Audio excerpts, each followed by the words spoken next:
So guys, আজকে আমি তোমাদের সাথে শেয়ার করবো what I it in a day. তো চলো শুরু করা যাক। আজকে আমি ব্রেকফাস্টে খেয়ে নিলাম স্যান্ডউইচ। তো স্যান্ডউইচটা আমার অসাধারণ লাগে। ব্রেকফাস্ট কমপ্লিট করে চলে আসলাম লাঞ্চে।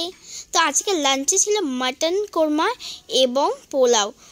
মাটন কোরমা পোলাওটা জাস্ট ওয়াও ছিল। আমার মা দারুণ করেছে, ফার্স্ট টাইম খাচ্ছি, এত ভালো আমি জানতাম না। এবার থেকে যখন আমার মা মাটন আনবে তখন আমি মাটন কোরমার পোলাওটাই খেতে চাইবো। লাঞ্চ করার পর চলে আসলাম সন্ধ্যার টিফিনে। তো টিফিনে ছিল আজকে ললিপপ আর চিলি চিকেন। ললিপপ আর চিলি চিকেন আমার দারুণ লাগে।